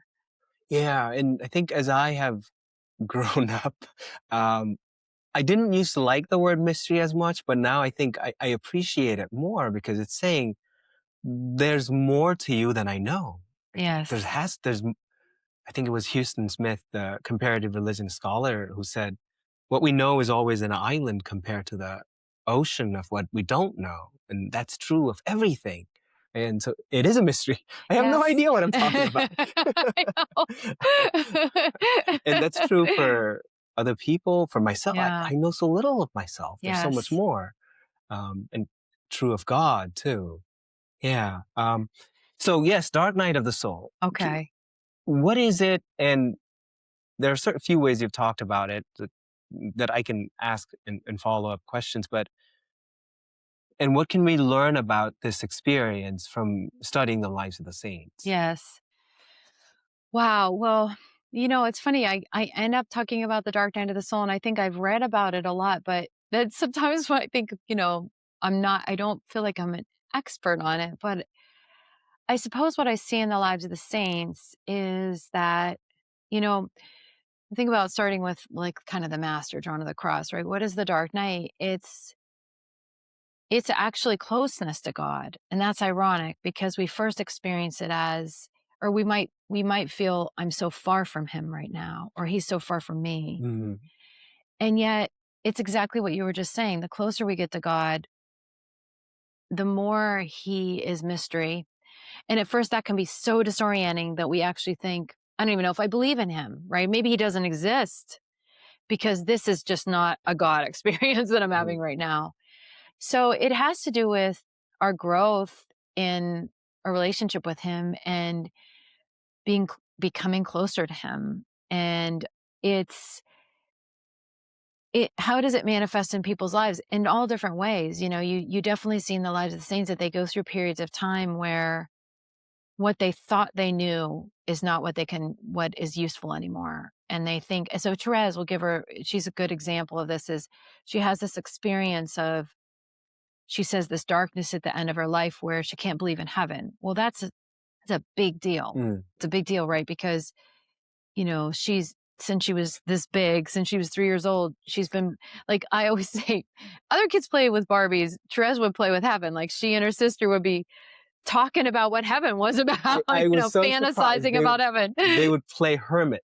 Yes. And then it's pretty early in the book where she, as a child, wants her parents to die so that they can go to heaven to be with, and this is her wish for her parents. Yes. It's like, yes. whoa. Yes. So heaven is so, like, it's kind of really beautiful. It's so real to her, right? But then, so, here I'm going to actually be honest. I'm following Pope Francis here. He wrote this nice little letter on Therese, and he has, I think, like, he has a great spiritual sensibility, and he says that well, what happened when that she couldn't believe in heaven anymore? Well, one way to think of it is that was a darkness for her, because something that up until that point had filled her soul and filled her imagination up was gone. And yet what it was God expanding her understanding of who she was and what eternity is, right? Is eternity a big rest home in the sky? Is it an escape? Or is eternity what she ends up discerning, which is that it's loving, and an eternity of love? And that's why Therese's big famous saying at the end of her life is, I'm going to spend my eternity on earth doing God's will, God's work on earth. I'm going to send forth a shower of roses. And she means I'm going to be in there with people right where they're at. And in fact, that was the experience of people after she died. One of the beautiful stories is these men that were in the trenches in World War I, having spiritual experiences of Therese with them. So where does she go?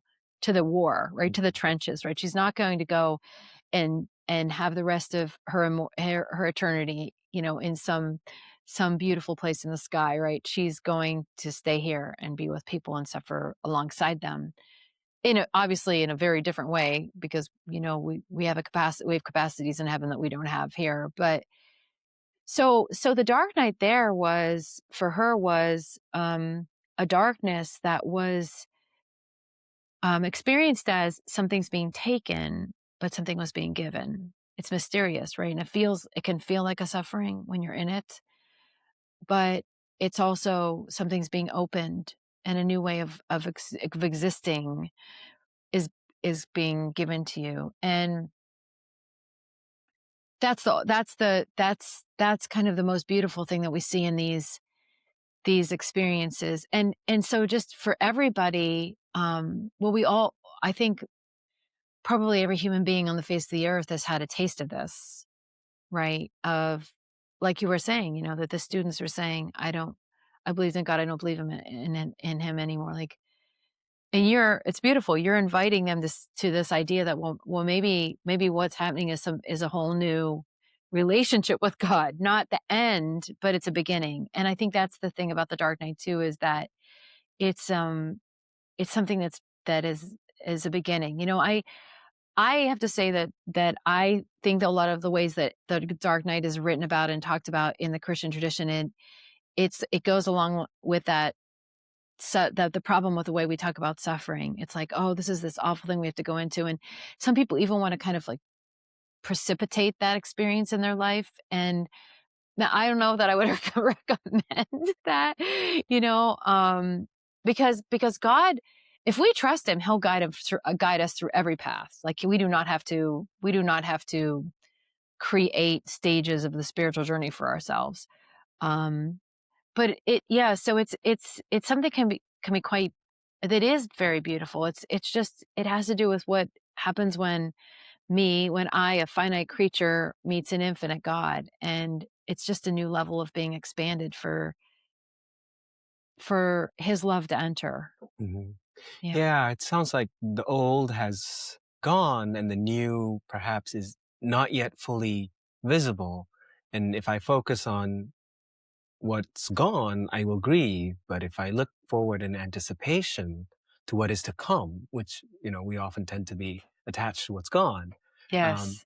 But many people I know will also have, I wonder if this is part of the Dark Night that you're talking about, experiences in prayer where they feel like God no longer feels present. Yes. Or before God used to feel present. I used to feel the love and now I'm not.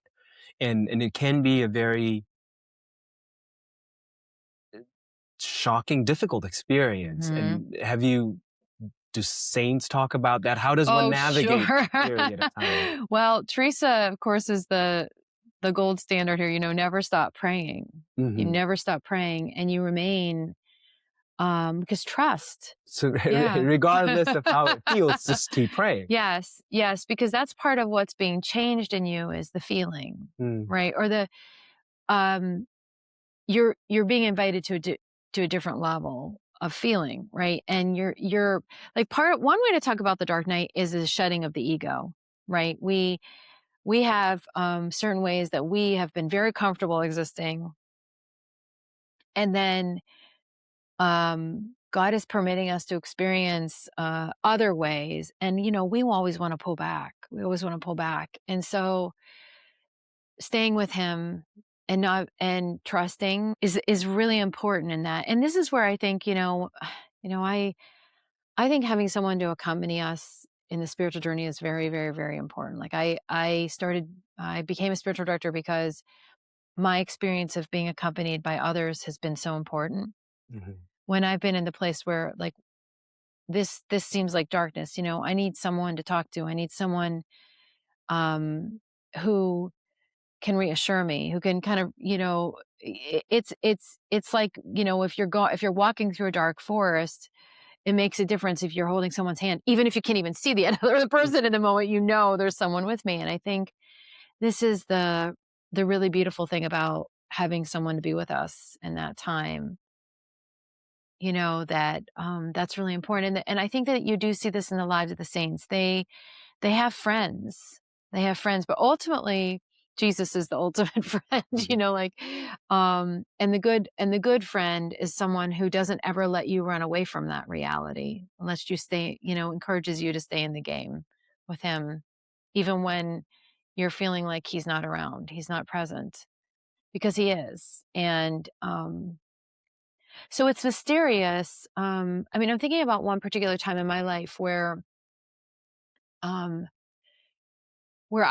felt like all the prayers I was saying were fruitless, and I got to this point. It was interesting because it was at a point when I was still writing these saints bios every single day. And I just used to say, I can write about the saints. I can be in there with God with the saints, but I just felt like all the prayers I was saying, they just felt so useless and so frustrating, you know, and I didn't have any good feeling attached to prayer, you know, and but I did have people in my life that continued to encourage me. And that was really important. And, you know, stay in the game. Don't give up. Mm-hmm. And then, to be honest with you, at that point, the saints were already people in my life. So they were also encouraging me, you know, don't give up. So I was writing about them, and I had to just keep saying, well, you guys, you did this, you stayed. And the big saint for me at that time, since I'm giving you my major saints, was Mary Magdalene. She became like alive to me. And I went through this period, like, even though I couldn't, like when I was saying my prayers every day, it felt very dry. I started writing alongside that, and I was writing some fictional stuff. And I started writing stories where I kind of put myself in Mary Magdalene's persona, and I, you know, because I felt so connected with her in certain ways. And that became my prayer. Really, that became my way of expressing myself with God, because I was, she let me enter that space with her. And ultimately that was a very fruitful way of being close to God. It was very unexpected to me. I would have never, like, now I would say to someone, you know, if you're stuck praying one way, try a different way of praying. Maybe there's a different modality you need to engage, you know. But it was very beautiful. It opened a lot of pathways for me with him. I love the idea of having, like, peopling, I don't know if that's a verb, peopling your world with saints. Yes. They're the people in your Yeah. world, and they're the people you hang out with and who support you. And, you know, when you can't see it from your vantage point, maybe you can change vantage point and look at it from their perspective. Yes. That's amazing. So the first time I met you was at the Abbey of the Genesee, where you were doing a retreat with Father Isaac Slater, whom I Yes. interviewed as well. I was there actually to prepare for the interview, and you made a comment kind of offhand. You said you would one day want to write a book about time. Do you remember that?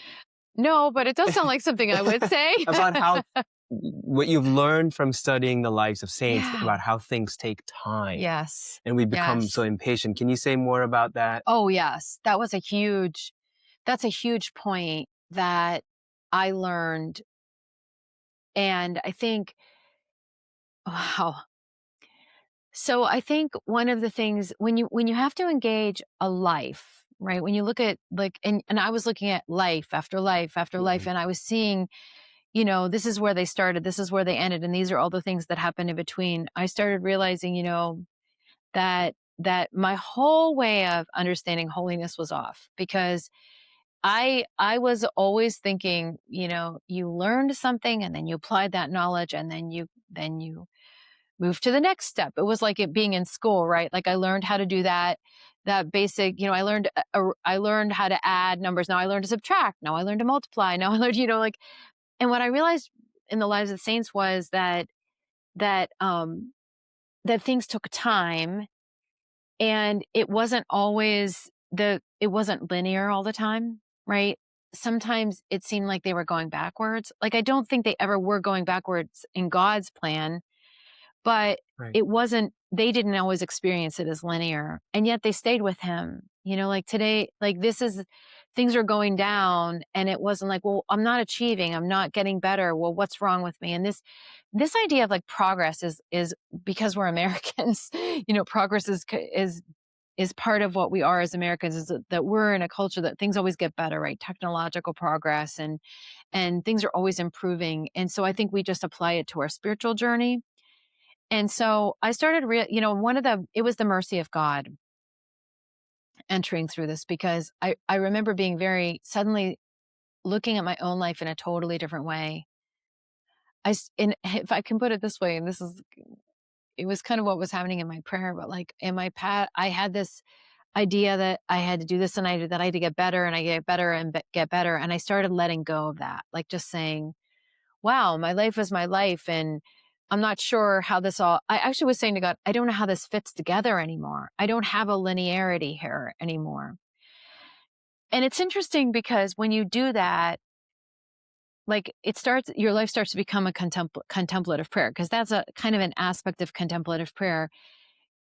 You're kind of throwing open all the mysteries of your life to God and letting him work with them and start to show you, oh, this was what was important and this wasn't that important.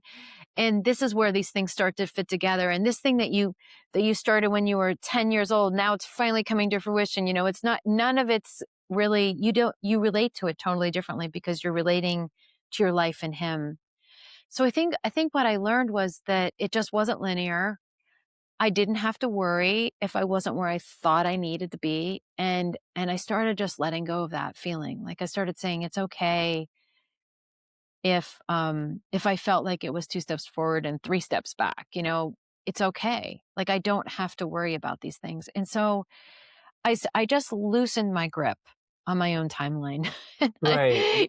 What you expected would be the timeline. Yes. And then, because I think this for me, this was, we were teaching a course in contemplative prayer, and I often try to think about, well, where I have a very unusual journey with contemplative prayer because it began in that time when God started loosening my grasp on my own idea of who I was. And I started letting him, like I started saying, okay, I don't understand how all this fits together. And so I started bringing in prayer. It was more like, yeah, so here I am, a swirling mess, and I'm with you. And maybe you'll start showing me what's important in the mess and you give him, like, one way to look at it is the mysteries of your life. And he starts to show you what they are and what they mean. Mm-hmm. And so that was the big, and honest to goodness, it was a very strange way to be introduced to contemplative prayer because I didn't get all the normal instruction that people get in it. It was really like, and it was the saints because what was happening was they loosened all my categories. They changed my categories. And so when I was praying now, suddenly I was like, well, I don't know where I'm at. And it was beautiful. It was beautiful. It was what we tried when we were doing that course at the Abbey. It was, and Father Isaac is wonderful at this because he is really good at like loosening up these categories for people. And, the idea of judgment, because judgment is a huge, like we judge ourselves, we judge our prayer, we judge our lives, all this judgment. And that's what the saints were doing for me. They loosened me up in that idea. So time is mercy, it's God's mercy is at work in time. And we don't realize how amazing things are happening in our lives, and we can trust that he's using everything. Like God is ultimately efficient in that way. Like he uses everything, but we got to let him have it, Mm-hmm. And I was always like, no, this is how my life is supposed to look. I did this and I did that. Now I did, and like, these were my accomplishments, and why am I not at a better place here? So it was really, it was beautiful. It was an experience of being, broken open. Yeah. And it's so profound what you're saying because the story we write of our lives based on the categories we know, based on what we think is meaningful, and it's so hard because that's me. That's what I think is me. That's my life, right? When we let go of that. Yes. And let the story be written from a much higher resolution from God's perspective, if that is a perspective at all. What does the story look like? And from how can I even judge my life from my limited vantage point? But it's so hard to do because of all the fears and desires that are operational. I know we have to end soon, so I'm gonna, let's see, skip a few questions. I did want to ask one question. Yes. I had 2 questions. Okay, wonderful. Maybe you can answer them.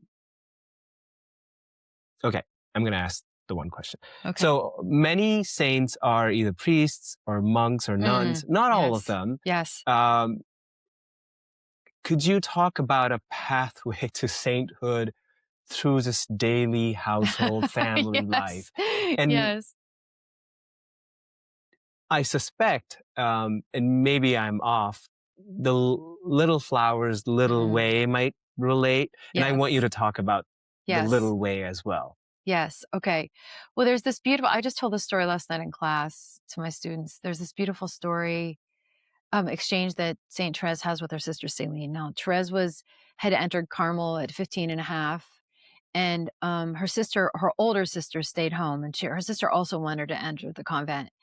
But their father needed to be taken care of, and eventually he had dementia, and so Therese is in a convent. It's a weird situation. She's in a convent with two other sisters, and the fourth wants to join. And Celine writes her a letter and says, I'm really upset because you get to be in Carmel and you get to be with our bridegroom. She's talking about Jesus. And I'm stuck at home with dad. And like, I'm not getting the consolations of the life that I want. Right. And Therese just writes an amazing letter back to her, because what you think maybe she would say is, well, don't worry, sister, soon you'll be here with us in Carmel, where you get to be holy as a nun, right? Well, what she says is, essentially, you don't realize what God is giving you right here, right now. She said, you can still be his beloved right where you are, and you get to be with our father, which, by the way, because these other sisters are in Carmel and Therese is in Carmel, they're sad that they don't get to be with their father because he's ailing now and they really loved him. And so Therese is basically like, just dive in with God right where you're at, which I think is just amazing because, I was saying to my class, we tend to think that she's going to give her sister this advice that's along the lines of, well, being a nun is a really important thing, right? But it's like, he's here now. He loves us so much and he wants to be with us wherever we are. So that's part of the little way is this is how much he loves me. He loves me enough to be with me in my life right now. And he's going to give me all of the chances to be loved by him and be touched and transformed by that love, and then be able to give it out to others, right? So the work, he wants to do it right where we're at.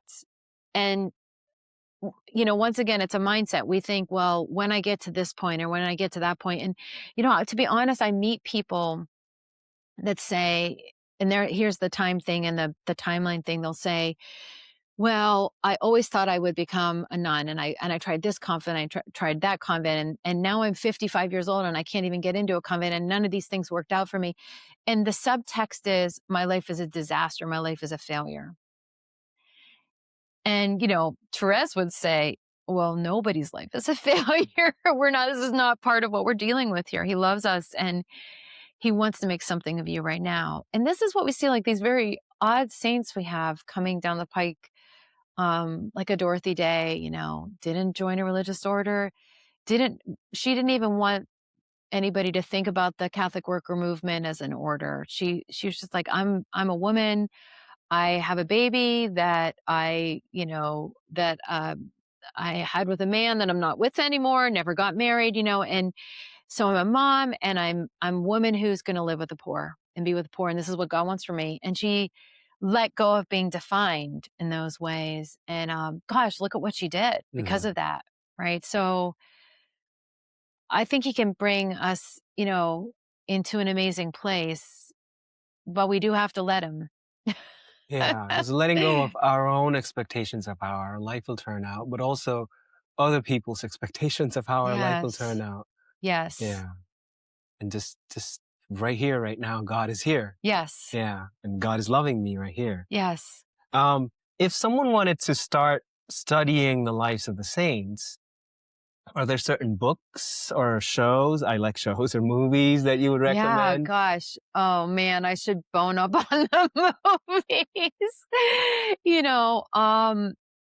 Well, first of all, I would say that it's very important in your own spiritual journey to go toward that which attracts you, because that's where God is working. If it attracts you, he's drawing you through that. So if there is a show that is making you desire that life of joy more, then that's what you watch. And it may not be a religious show. I hate to say that, but sometimes there are movies that teach us about holiness without even being about necessarily a holy person. My wife and I are watching Little House on the Prairie. Yeah. There you go. I love it. I know. You have to find those.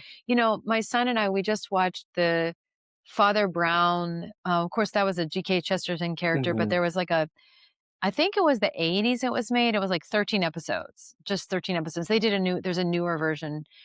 But for what we started watching the newer version, then we went to this older version because we didn't totally like the newer one. And we were so kept by the end of the 13 episodes, we were like, we want Father Brown to be in our life, But it did create this love and desire for a life. Like he is a figure that's, yeah, he's loving, he's compassionate, and he's attractive.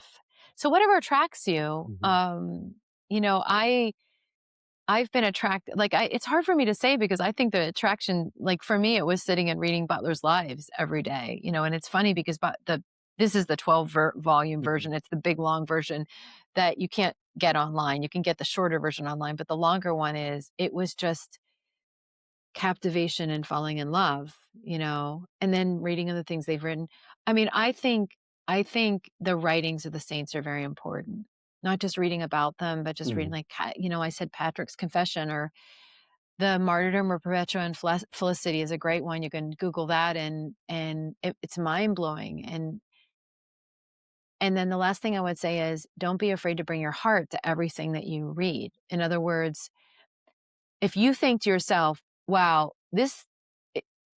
nobody's saying this, but this person must have been scared to death in that situation. That's actually true, and that can make you appreciate even more what they're living is. They have human hearts, and you start to feel your heart beat with theirs, and that's really exciting when that happens.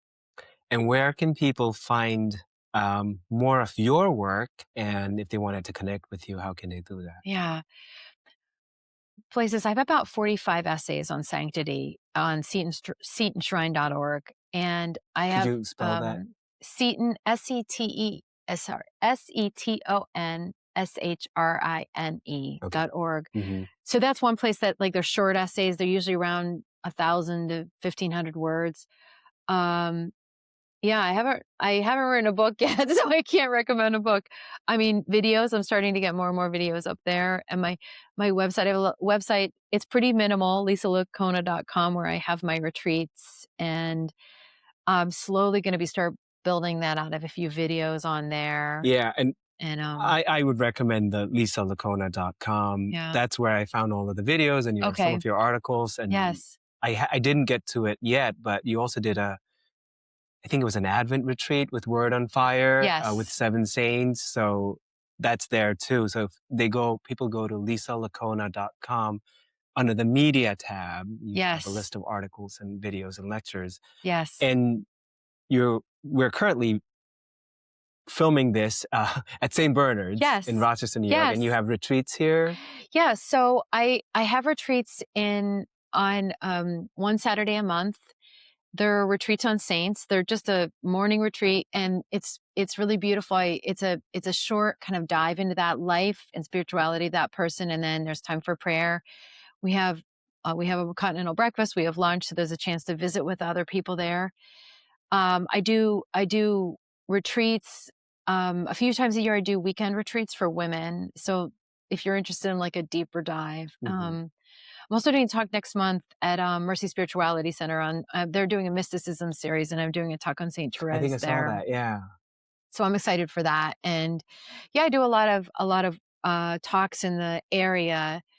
And the courses you teach here are virtually accessible to anyone all over the country. Yeah. And maybe I would say that we have this great program, which is we have this funding from the Knights of Columbus, and they give us this money so that we can offer all of our summer courses. You can audit for $35, like just one course. But I always do a summer course in spirituality. Like this summer, it's American Saints and Blesseds. And then what I do is I just walk you through these people, and we talk about their lives, and we talk about who they were. And it's really very like nitty gritty feeling of holiness. Like, how did they encounter God in, the mess of their lives, and it's fun. It's so fun because, we discover that pretty much anything we've suffered, these people have gone through too. So it gives us hope. Thank you. So last question before we close. I know we need to close. If you were to write an autobiography, Lisa, what would you title it? Oh my gosh. Oh, Lord, that's such a huge question. Yeah. I mean, I would just say that, I just experienced myself as having been so loved, I mean, I guess loved is what I would entitle it, Yeah. because this is the thing, we that's what generates us. And I just feel that I have been so deeply touched by God through these encounters with the saints and the way that they've opened a path to him for me. So, and I do what I do now because I just want to make that possible for other people. I want other people to feel loved. Hmm. Yeah. Yeah. That's beautiful. And I Thank think you. once we feel that love within us, we can go through anything. Yes. Yeah. When we feel that love within us, like anything, Yes. anything. Yeah. So thank you. Thank you Thank for the you. work you do. It's These are such beautiful. great questions. It's a great joy to answer them. Wonderful. I'm Thank glad. you. Okay. Well, thanks to everyone for listening.